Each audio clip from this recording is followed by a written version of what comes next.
नमस्कार मु मनोज कुमार सर्वप्रथम आपण स्वागत जनाऊँ आमर यूट्यूब चैनल काबिल टैलेंट एक्सप्लोर को आमर ये चैनल आपण मैंने सब एजुकेशनल रिलेटेड वीडियोस देखा पाइपर तेणु लाइक शेयर और सब्सक्राइब करूँ जहाद्वारा आमर आगामी वीडियोस गुड़िकर नोटिफिकेशंस सर्वप्रथम आपण पाखे पहुँची पार। आसतु आरंभ करवा। आज टॉपिक हूँ केतेक आधार सदृश ज्यामितिक धारणा।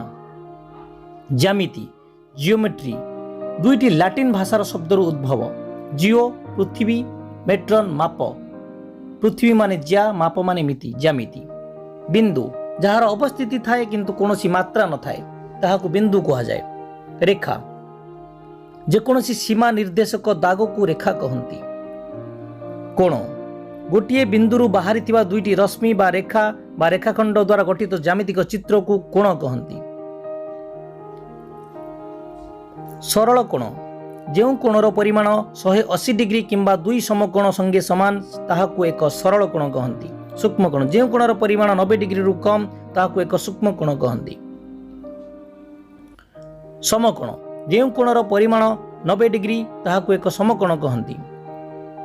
स्थूल कोण जो कोणर परिमाण 90 डिग्री रु अधिक किंतु 180 डिग्री रु कम ताहाकु एक स्थूल कोण कहंती। प्रवृद्ध कोण जो कोणर परिमाण 180 डिग्री रु अधिक किंतु 360 डिग्री रु कम ताहाकु एक प्रवृद्ध कोण कहंती। सन्निहित कोण जो दुईटी कोणर गोटे साधारण बाहु थाए सेही कोण दुईटी को सन्निहित कोण कहा जाए। अनुपूरक कोण जो कोण दुईटीर समष्टि 90 डिग्री किंबा एक समकोण संगे समान हुए सेही कोण दुईटी प्रत्येक को अन्यटीर अनुपूरक कोण कहा जाए। परिपूरक कोण जो कोण दुईटीर समष्टि 180 डिग्री किंबा दुई समकोण संगे समान हुए सेही कोण दुईटीर प्रत्येक को अन्यटीर परिपूरक कोण कहा जाए। प्रतीप कोण दुईटी सरलरेखा परस्पर को एक बिंदु छेद कले चारोटी कोण उत्पन्न हुए प्रत्येक कोण को ठीक तार विपरीत कोणर प्रतीप कोण कहा जाए। बहिस्थ कोण कौनसी क्षेत्र में कौनसी बाहु को एक दिगरे वर्धित कले जो कोण उत्पन्न हुए ताहाकु बहिस्थ कोण कहंती।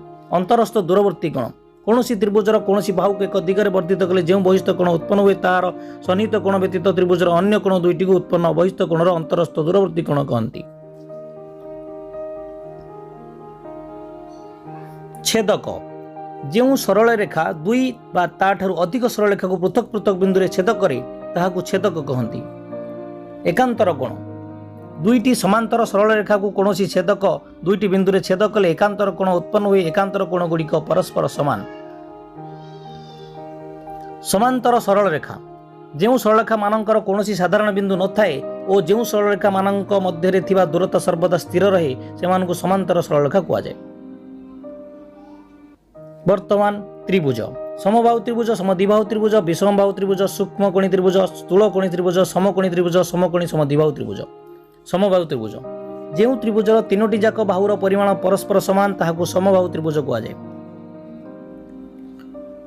समद्विबाहु त्रिभुज जो त्रिभुजर दुईटी बाहुर परिमाण परस्पर समान ताहाकु समद्विबाहु त्रिभुज कहा जाए।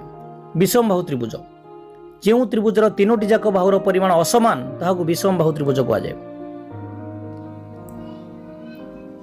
सूक्ष्मकोणी त्रिभुज जो त्रिभुजर तीनोटी जाक अंतस्थ कोण सूक्ष्म कोण ताहाकु एक सूक्ष्मकोणी त्रिभुज कहा जाए। समकोणी त्रिभुज जो त्रिभुजर तीनोटी जाक अंतस्थ कोण मध्यरु जेकोनसी गोटिकर कोण 90 डिग्री हुए ताहाकु एक समकोणी त्रिभुज कहा जाए। स्थूलकोणी त्रिभुज जो त्रिभुजर तीनोटी जाक अंतस्थ कोण मध्यरु जेकोनसी गोटिकर कोण 90 डिग्री अधिक हुए ताहाकु एक स्थूलकोणी त्रिभुज कहा जाए। समकोणी समद्विबाहु त्रिभुज जो समकोणी त्रिभुजर दुईटी बाहुर परिमाण परस्पर समान ताहाकु एक समकोणी समद्विबाहु त्रिभुज कहा जाए। चतुर्भुज जो क्षेत्रटी चारोटी सरलरेखा द्वारा आबद्ध ताहाकु जेकोनसी एक चतुर्भुज कहा जाए। जो चतुर्भुजर कर्णद्वय परस्पर छेद करती ताहाकु उत्तल चतुर्भुज कहा जाए।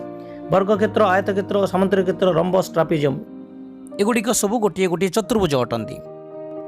वर्ग क्षेत्र जो चतुर्भुजर बाहु गुड़िक परस्पर समान और प्रत्येक कोण 90 डिग्री ताहाकु वर्ग क्षेत्र कहा जाए। आयत क्षेत्र जो चतुर्भुजर विपरीत बाहु गुड़िक परस्पर समान और प्रत्येक कोण 90 डिग्री एहाकु एक आयत क्षेत्र कहा जाए। सामान्तरिक क्षेत्र जो चतुर्भुजर दुई जोड़ा विपरीत बाहु परस्पर समान ताहाकु एक सामान्तरिक क्षेत्र कहा जाए। रम्बस जो सामान्तरिक क्षेत्र चारोटी जाक बाहु परस्पर समान ताहाकु एक रम्बस कहा जाए। रम्बसर कर्णद्वय परस्पर समकोण रे समद्विखंड करती। ट्रापिजियम। जो चतुर्भुजर अति कम गोटे जोड़ा विपरीत बाहु परस्पर समान ताहाकु एक ट्रापिजियम कहुए।